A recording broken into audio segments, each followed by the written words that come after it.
Pemirsa, pelaksanaan vaksinasi untuk warga di Sulawesi Utara Sulut yang menggunakan vaksin AstraZeneca dihentikan sementara. Hal ini dikutip dari kantor berita Antara karena adanya warga yang mengalami sejumlah kejadian ikutan pasca imunisasi atau KIPI.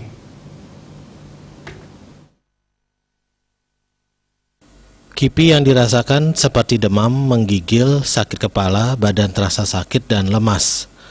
Kepala Dinas Kesehatan Provinsi Sulawesi Utara, Debbie KR Kalalo, menyampaikan penggunaan vaksin AstraZeneca dihentikan sementara sambil menunggu penjelasan dan pernyataan resmi dari Kementerian Kesehatan dan WHO Perwakilan Indonesia.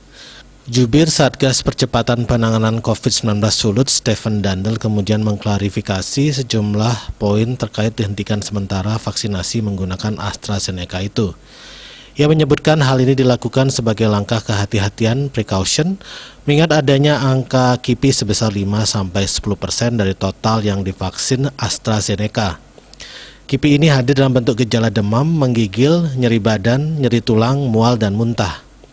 Dr. Stephen menjelaskan dalam Emergency Use Authorization (EUA) vaksin AstraZeneca, sebenarnya telah disebutkan bahwa KIPI ini adalah efek samping atau adverse effect yang sifatnya sangat sering terjadi, hingga 1 di antara 10 suntikan, dan sering terjadi common negatif 1 di antara 10 sampai dengan 1 di antara 100 suntikan.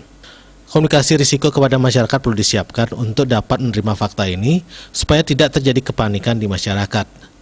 Komunikasi risiko yang diambil, langkah pertamanya adalah didahului dengan investigasi oleh Komda KIPI bersama Dinkes, Kemenkes, dan WHO sebelum dilakukan media rilis. Langkah ini juga perlu dilakukan untuk menyesuaikan pola dan pendekatan vaksinasi, terutama yang targetnya adalah unit usaha atau institusi, supaya tidak dilakukan dalam waktu yang bersamaan terhadap karyawannya, tetapi bertahap, agar supaya unit usaha tidak perlu ditutup kalau ada banyak karyawan yang terdampak KIPI. Bali Pos melaporkan.